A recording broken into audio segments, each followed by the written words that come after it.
So, Resident Evil 9.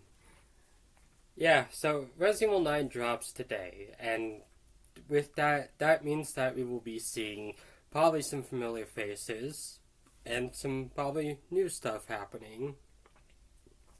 Of course, that said, what enemies should return in Resident Evil? Well, that's kind of what today's topic is going to be.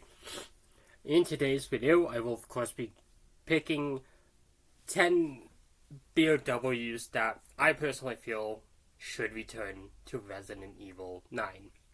Now, let me start this off with, this is only creatures that appear in Resident Evil 0, Resident Evil 1, Resident Evil 2, and Resident Evil 3 Nemesis. So, anything after 4, anything after Code Veronica literally is not going to be on my list. Simply because, simply due to the fact that every Resident Evil game post Resident Evil 3 has taken place in different parts of the world. I mean, Code Veronica's on some random island. Resident Evil 4 is rule of Spain. Revelations is like in the middle of the sea. Resident Evil 5 is set in Africa.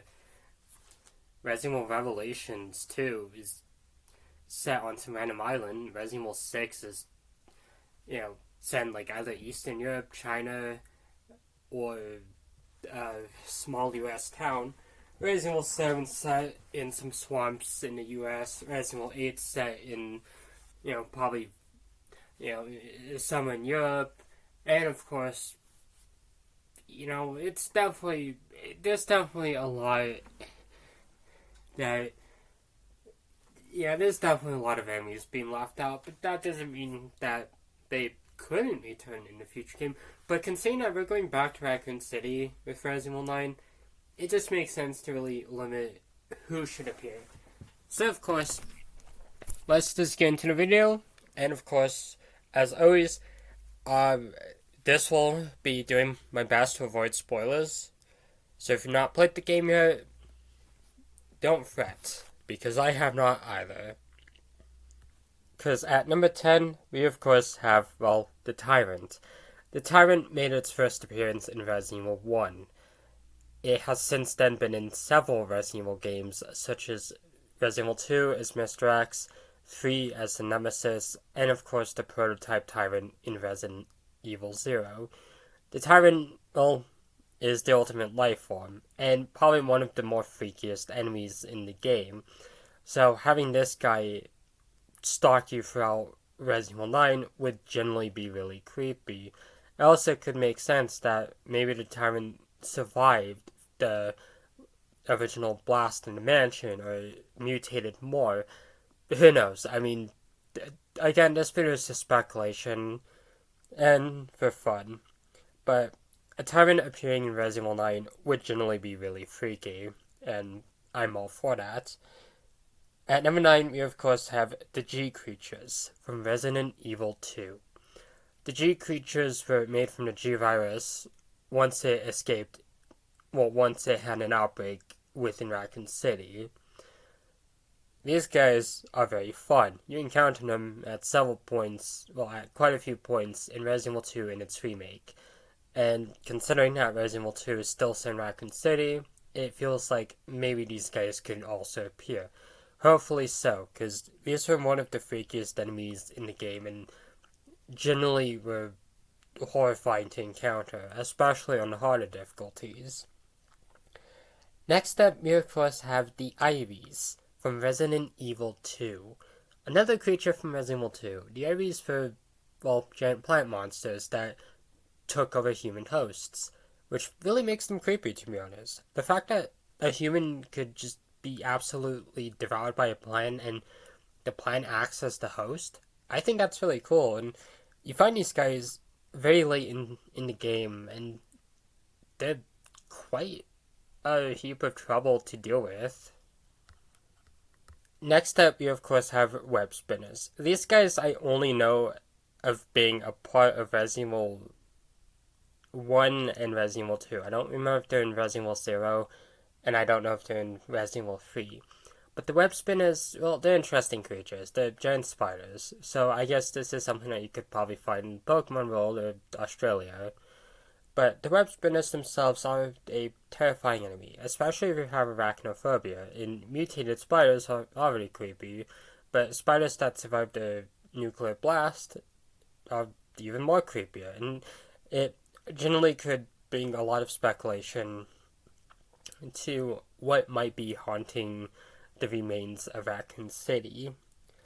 Next up, we of course have the Gravedigger. This guy appears in Resident Evil 3, and I have not gotten to that part in Resident Evil 3 yet, but from what I've seen, it is one of the more horrifying monsters you face. And keep in mind, you also fight the Nemesis in Resident Evil 3. So a giant worm that you have to fight is generally really terrifying. And what can make it more terrifying is if there's multiple of these things.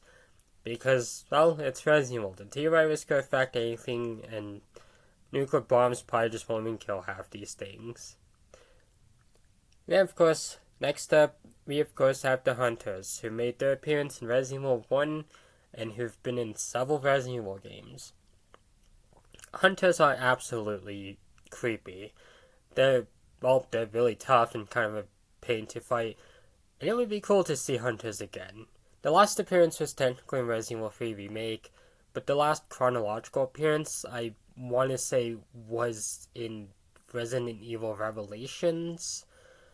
So it feels that it could be time for them to be brought back, especially since these guys have always been a really cool enemy, and tough one to match too.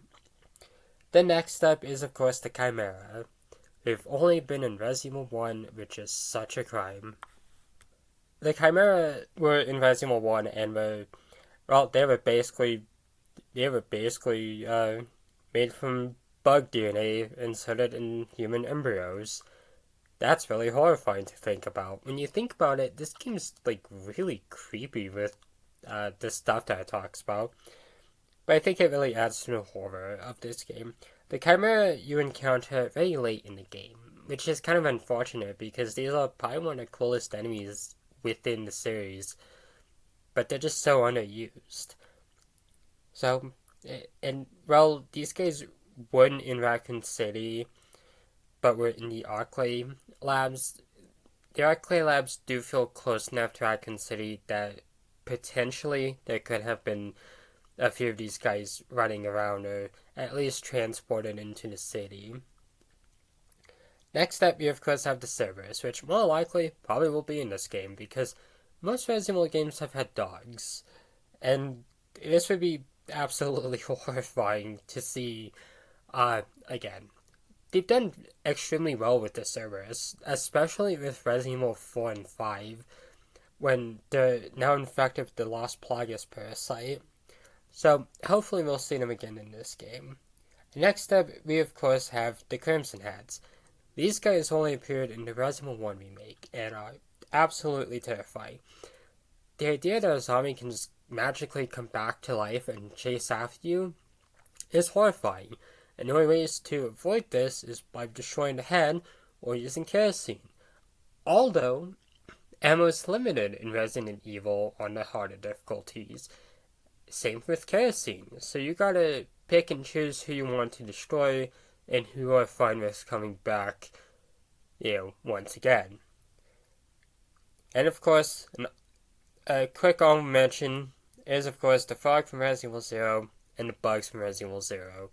These guys I kind of forgot about, but I also feel like it would be cool to see them again, or at least something like them again in Resident Evil 9. Then, of course, my number one pick is, of course, the Lickers. And yeah, this list probably could have been made backwards, to be honest. This was just kind of a who did I think of first kind of thing. The Lickers are probably one of the most iconic enemies within Resident Evil.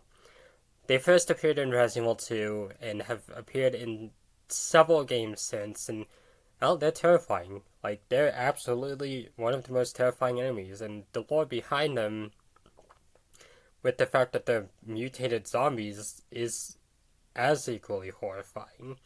The thought of something that was once human turning into something like this is generally a really unsettling thought. And these things are also really just creepy in general. And it would be awesome to see them make an appearance again in Resident Evil 9, maybe in a more mutated form. Maybe even be like the Uberlicker from Resident Evil Retribution. But of course, that's all I really have to say for today's video. Whether or not any of these enemies do appear in Resident Evil 9 is really not too much of a worry. If none of them appear, I'm sure the game will still be fun. And if all of them appear, it generally just makes the game a lot more interesting. But of course, I hope everyone has a fun day with Resident Evil Requiem. I know I will be streaming it hopefully soon myself if I decide that. But I know I already plan to try knocking this game out this week. And so until then, thank you all for watching and have a wonderful day.